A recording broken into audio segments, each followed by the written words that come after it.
Hello दोस्तों, स्वागत है आप सभी का इस नई क्लास में। तो आज की क्लास में हम लोग पढ़ने वाले हैं क्लास 10th की मैथ का, और भी चैप्टर नंबर है 4, जिसका नाम है द्विघात समीकरण की बेसिक क्लास है। तो इसमें देखेंगे कि द्विघात समीकरण होती क्या है। द्विघात समीकरण, देखो द्विघात समीकरण का जो मानक समीकरण होता है, इसका जो मानक इक्वेशन होता है, क्वाड्रेटिक इक्वेशन जो होती है वो होती है a x square plus b x और प्लस में सी इक्वल टू 0 होती है। इसमें देखेंगे कि ए बी सी क्या है। ए बी सी क्या है, तो बताएंगे ए बी सी कि ए बी सी जो है वो अचर राशियां हैं। कैसी? ए बी सी अचर राशियां हैं। लिखेंगे वेयर ए बी सी क्या है, ए बी सी अचर राशियां हैं। A B C, A B तथा सी अचर राशियां हैं। अचर राशियां हैं, ए बी सी अचर राशियां।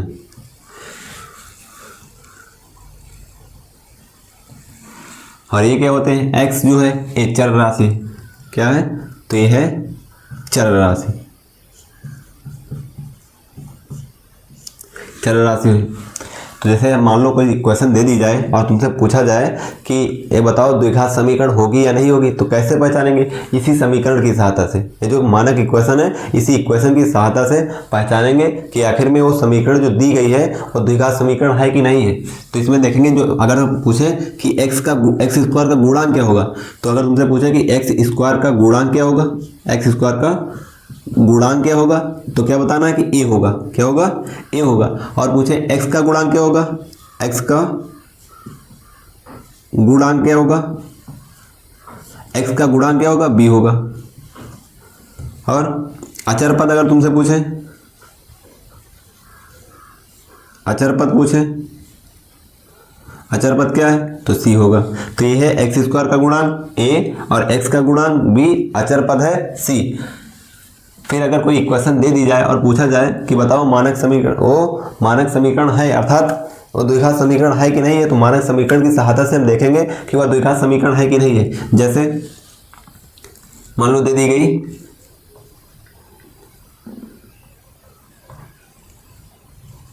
एक्स स्क्वायर प्लस 2x और प्लस में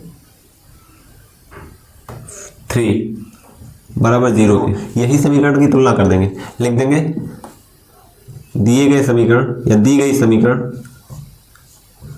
समीकरण किस रूप में है?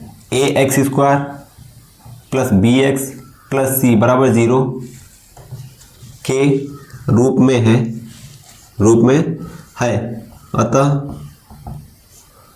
यह द्विघात समीकरण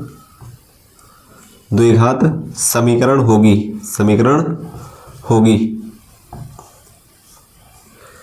फिर अगर मान लो तुमसे कह रहा है कि मूलों का योगफल निकालो और मूलों का गुणनफल निकालो, अर्थात इसके हल निकालो, तो हम लिख देंगे कि जो मूलों का योगफल और मूलों का गुणनफल होता है, देखो द्विघात समीकरण है तो द्विघात समीकरण में कितने मान आएंगे? हल आएंगे केवल 2, क्योंकि द्विघात समीकरण है। द्विघात समीकरण में क्योंकि x की घात कितनी? x की घात अधिकतम घात 2 है, तो मूल 2 से अधिक नहीं आएंगे।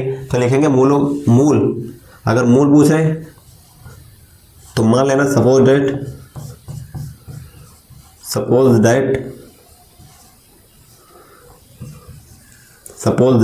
मूल क्या है? अल्फा और बीटा है। क्योंकि 2 मूल होंगे, 2 से ज्यादा तो होंगे नहीं, अल्फा और बीटा है। अगर पूछ रहा मूलों का योगफल क्या होगा, मूलों का योगफल, तो मूलों का योगफल होता क्या है? मूलों का योगफल होता है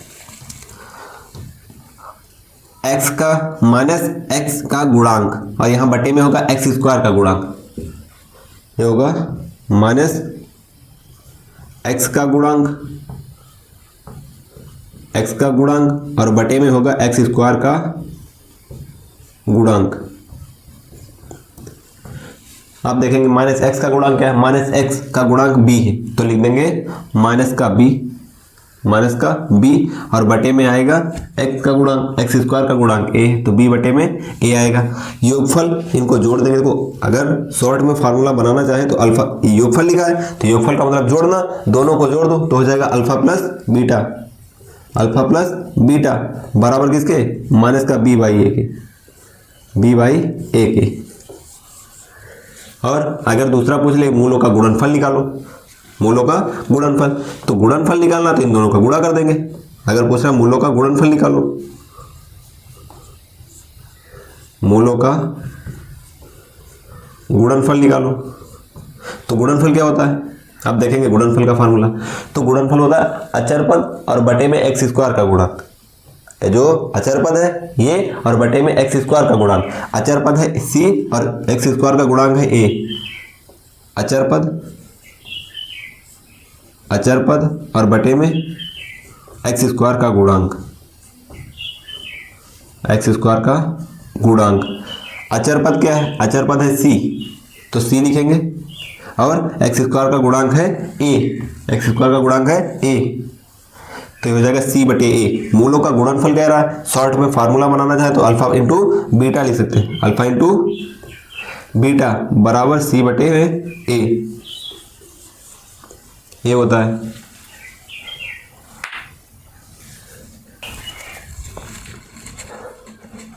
तो जैसे मान लो एक इक्वेशन दी गई है, इक्वेशन लिख लेते हैं,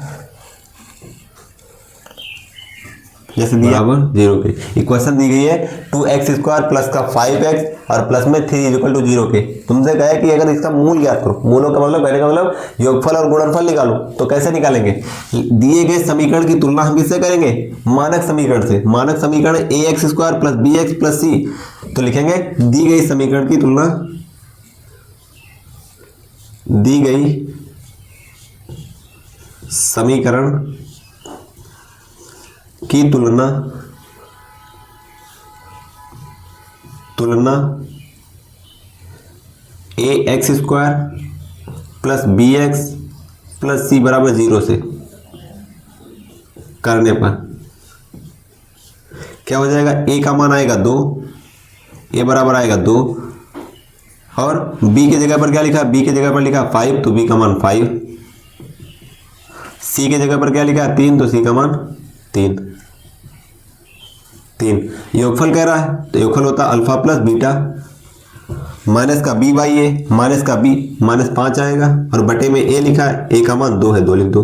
गुणनफल कह रहा है alpha into beta, c by a होता है, c का मान 3 है, a का मान 2 है 2 लिख दो। आ गए मूल, यही निकालना था कि मूलों का योगफल और गुणनफल, मूलों का योगफल और गुणनफल। अब मान लो इसी इक्वेशन के अगर हमको हल निकालना हो, ये असल में निकले ही हल ही है, दूसरे तरीके से गुणनखंड भी इससे कैसे निकालेंगे, तो लिख देंगे इक्वेशन जैसे दी है 2x स्क्वायर प्लस का 5x और प्लस में 3 बराबर 0 के दिया है। गुणनखंड भी इससे कैसे निकालेंगे, तो लास्ट वाले पद का पहले वाले पद से गुणा करेंगे, लास्ट वाले पद का पहले वाले पद से गुणा करेंगे, 3 दूनी 6 होगा। 6 के ऐसे फैक्टर्स करें कि जोड़ दें तो 5 हो जाए, जोड़ दें तो 5 हो जाए। तो 6 के अगर फैक्टर्स हम लोग निकालें तो आता है 2 और 3, 2 और 3, 2 में अगर 3 जोड़ दें तो 5 हो जाएगा। तो यहाँ लिखेंगे 2x square plus 3 plus 2 into में x प्लस में 3 इज इक्वल टू 0 के। फिर क्या हो जाएगा 2x स्क्वायर, अब ब्रैकेट खोलेंगे तो जब ब्रैकेट खोलेंगे तो हो जाएगा 3 और x से गुणा होगा 3x, प्लस प्लस प्लस होता है, ये बनेगा प्लस का 2x प्लस में 3 इज इक्वल टू 0 के।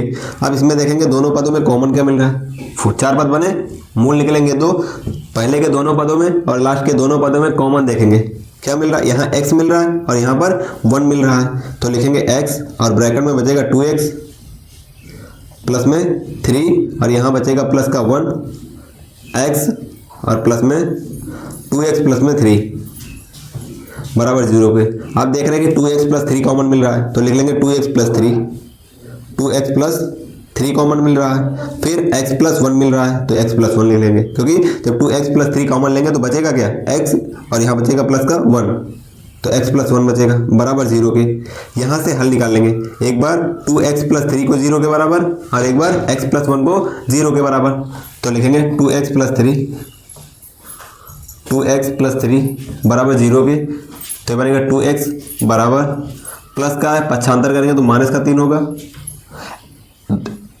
2 लिखा है x के गुणे में तो कहाँ जाएगा, बटे में, माइनस का 3/2 आया। फिर एक बार किसको, एक बार हम बराबर करेंगे x प्लस 1 को 0 के बराबर, x प्लस 1 को 0 के बराबर। तो आएगा x बराबर माइनस का 1 आएगा।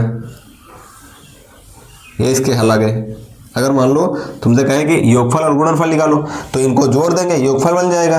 अगर योगफल निकालना है तो क्या बनेगा, अल्फा प्लस बीटा, इन दोनों को जोड़ दो, माइनस का 3/2 और माइनस में प्लस में 1, लेकिन माइनस से गुणा होगा तो माइनस का 1 हो जाएगा। हल करो, 2 1 कम 2, 2 में 3 जोड़ो 5, माइनस का 5/2, योगफल यही आया था। फिर गुणनफल निकालना है तो अल्फा इंटू बीटा होता है, अल्फा इंटू बीटा, इन दोनों का गुणा कर दो, माइनस का 3/2 इंटू में माइनस का 1, जब गुणा करोगे तो माइनस माइनस हो जाएगा प्लस, और 1 से गुणा करोगे तो वही आएगा 3/2। तो ये हो गया योगफल और गुणनफल।